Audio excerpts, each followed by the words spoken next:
গুরুদেব, আমার মনে একটা প্রশ্ন বহুদিন ধরে জ্বালাচ্ছে।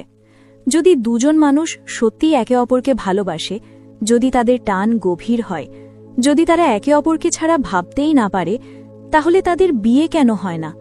ভালোবাসা কি তাহলে মিথ্যে ছিল, নাকি ঈশ্বর নিষ্ঠুর? না মা, ঈশ্বর কখনো নিষ্ঠুর নন, আর সত্যিকারের ভালোবাসাও কখনো মিথ্যে হয় না। কিন্তু মানুষ যে ভালোবাসাকে যেমন ভাবে, আত্মা ভালোবাসাকে তেমন ভাবে না। তুমি যে প্রশ্ন করছো, এই প্রশ্নের উত্তর মানুষের চোখে নেই।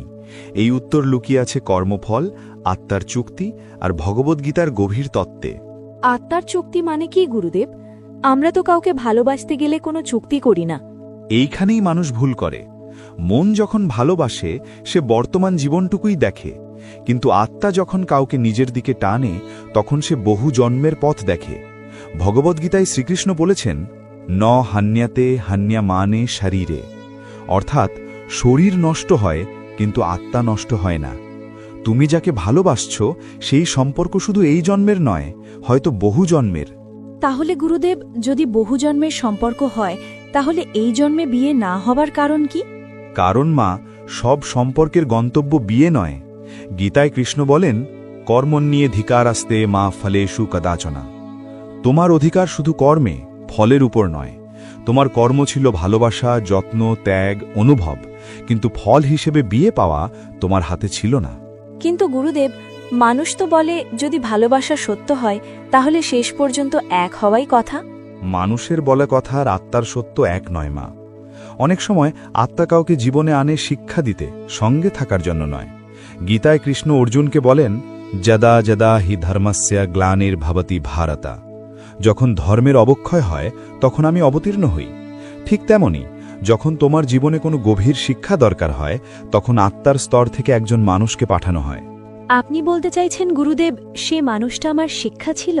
হ্যাঁ মা, কেউ আসে ভালোবাসা শিখাতে, কেউ আসে ত্যাগ শিখাতে, কেউ আসে সীমা শিখাতে, কেউ আসে আত্মসম্মান শিখাতে।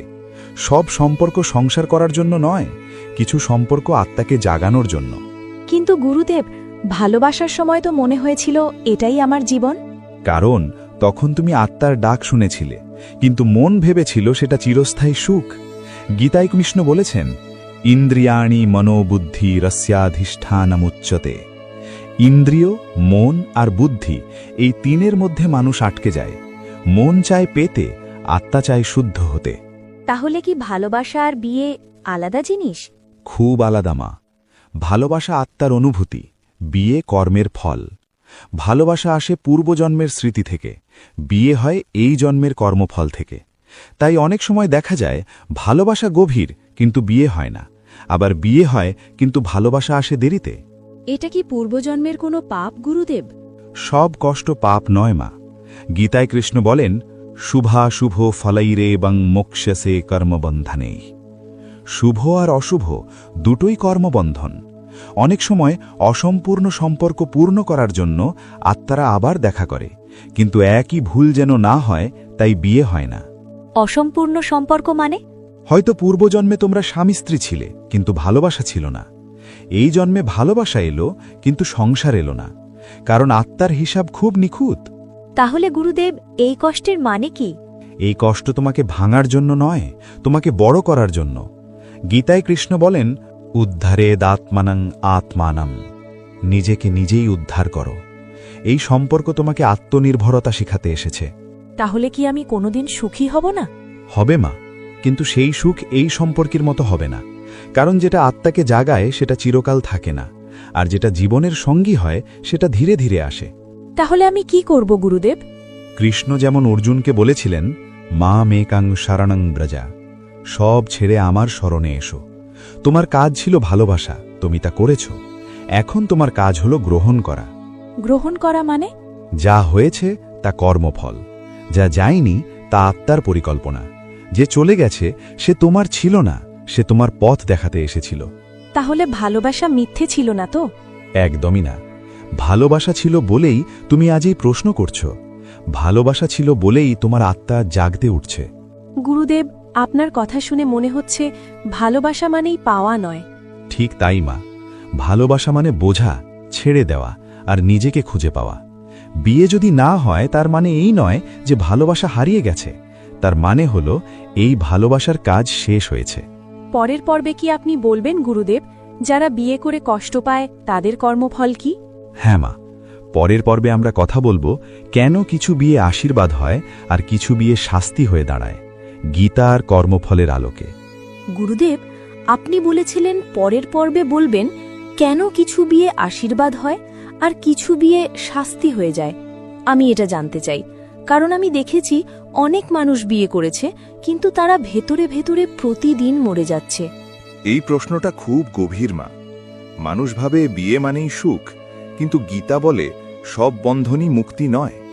কিছু বন্ধন মানুষকে ঈশ্বরের দিকে নিয়ে যায়, আর কিছু বন্ধন মানুষকে নিজের কাছ থেকে দূরে সরিয়ে দেয়। তাহলে গুরুদেব, বিয়ে কখন আশীর্বাদ হয়? যখন দুই আত্মার কর্মফল একে অপরকে সহায়তা করে। গীতায় শ্রীকৃষ্ণ বলেন, সাহা যজ্ঞাহ প্রজাহ সৃষ্ট্বা, অর্থাৎ মানুষ একা চলার জন্য সৃষ্টি হয়নি, পারস্পরিক সহযোগিতার জন্য সৃষ্টি হয়েছে। যে বিয়েতে স্বামী স্ত্রী একে অপরকে মানুষ হিসেবে বড় হতে সাহায্য করে, সেই বিয়ে আশীর্বাদ। আর কখন শাস্তি হয় গুরুদেব? যখন দুই আত্মা পরস্পরের অসম্পূর্ণ কর্মফল ভোগ করতে একসঙ্গে আসে। অনেক সময় পূর্বজন্মে কাউকে কষ্ট দিলে এই জন্মে তাকেই সঙ্গী হিসেবে পেতে হয়। গীতায় কৃষ্ণ বলেন, অবশ্যম ভাবিতাব্যাম, যা হবার তা হয়েই থাকে। মানে গুরুদেব, কেউ ইচ্ছে করে কষ্ট পায় না? না মা, কেউ শখ করে দুঃখ পায় না। বিয়ের দুঃখ আসে কর্মের হিসেব থেকে। যে বিয়েতে অহংকার, নিয়ন্ত্রণ, অবহেলা থাকে, সেগুলো বর্তমান জন্মের নয়, বহু জন্মের জমা ঋণ। তাহলে যারা বিয়ে করে ভালোবাসা পায় না, তারা ভালোবাসা শেখার জন্যই বিয়ে করেছে। গীতা বলে, দুঃখে সুয়ানুদ্বিগ্নমনাহা সুখে সুবিগত স্পৃহাহা। যে মানুষ দুঃখে ভেঙে পড়ে না, সুখে অহংকারী হয় না, সেই যোগী। এই ধরনের বিয়ে মানুষকে যোগী বানানোর জন্য আসে। কিন্তু গুরুদেব, অনেক বিয়েতে তো শুধু অত্যাচার, অপমান, অবহেলা থাকে। হ্যাঁ মা, আর সেগুলোই সবচেয়ে বড় পরীক্ষা। এই বিয়েগুলো আসে আত্মসম্মান জাগাতে। যদি মানুষ সব সহ্য করেই যায়, তবে সে শিক্ষা পায় না। গীতায় কৃষ্ণ বলেন, স্বধর্মে নিধানম শ্রেয়ম। নিজের ধর্ম রক্ষা করতে গিয়ে কষ্ট পেলেও সেটাই শ্রেয়। মানে গুরুদেব, সব বিয়ে টিকিয়ে রাখাই ধর্ম নয়? একদম নয়। যে বিয়ে তোমার আত্মাকে ভেঙে দেয়, ঈশ্বর তোমাকে সেখানে বেঁধে রাখেন না। কৃষ্ণ কখনো দাসত্ব শেখাননি, তিনি আত্মমর্যাদা শিখিয়েছেন। তাহলে যারা ডিভোর্স নেয় তারা কি পাপী?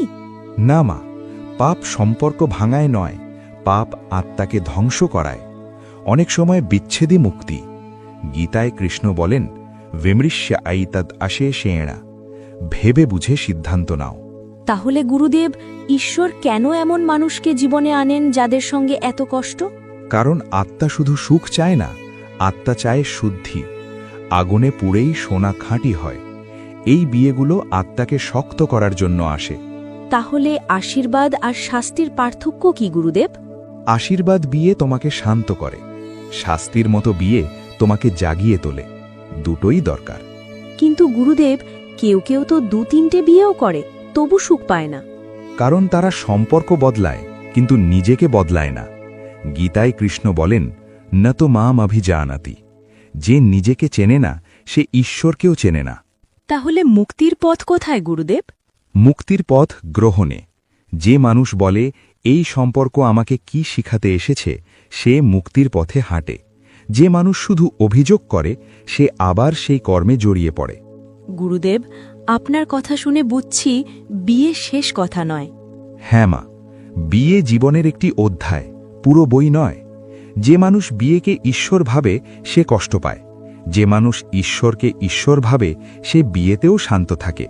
তাহলে এই পর্বের সার কথা কি গুরুদেব?